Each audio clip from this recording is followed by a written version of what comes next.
কুয়াকাটায় আকর্ষণীয় জায়গাগুলোর মধ্যে অন্যতম দোলনা পয়েন্ট। লাকিলি কুয়াকাটায় দুইটা দোলনা পয়েন্ট আছে। একটা হলো পূর্ব দিকে, যেটা আমরা বর্তমানে আছি গঙ্গাবতীর কোণার দিকে, আর দ্বিতীয়টা হলো পশ্চিম দিকে, যেটা লেবুচরের পাশে। মানে এখন সানসেট দেখতে দেখতে দোলনা পয়েন্ট এনজয় করতে পারবেন। দুটোই কিন্তু বেশ সুন্দর। আমরা এখানে প্রায় 1 থেকে 1.5 ঘন্টার মতো স্পেন্ড করি। এখানে একটা কথা না বললেই নয়, আমার ভিডিওতে যে চাচাকে দেখা যাচ্ছে তিনি কিন্তু অসম্ভব ভালো একজন লোক। আমরা পুরোটা সময় ওনার দোলনাই দোল খেয়েছি। ইভেন আমার যে ছোট 2 বাচ্চা আছে, এই চাচার কাছে বায়না করতেছিল যেন উনি আমার বাচ্চাদের দোল দেয়, আর উনি সেটা হাসি মুখে করছিল। আমি একটা পর্যায়ে গিয়ে চাচাকে নিষেধ করলাম যে চাচা আপনার দরকার নেই দোল দেওয়ার, বাতাসে তো অলরেডি দোলনাগুলো একটু দুলছে।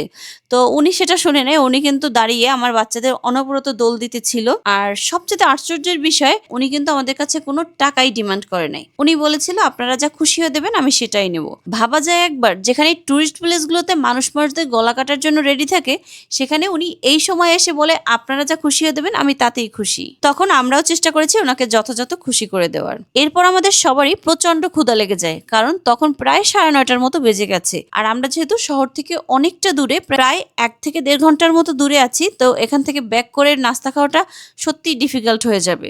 তাই তখন আমরা ডিসাইড করি সমুদ্রের পাড়ে যে এই টঙের দোকানগুলো আছে, এখানেই আমরা আজকের ব্রেকফাস্টটা সেরে ফেলবো। আমাদের ব্রেকফাস্টে ছিল ফ্রেশ ডাব, রং চা, বিস্কিট, ড্রাই কেক, কেক, কলা। ব্যাস, এটাই ছিল আমাদের আজকের মতো ব্রেকফাস্ট। এরপর আমরা ফিরতি পথ ধরবো। নাস্তার স্বাদ যাই ছিল, কিন্তু এক্সপিরিয়েন্স 100-তে 100।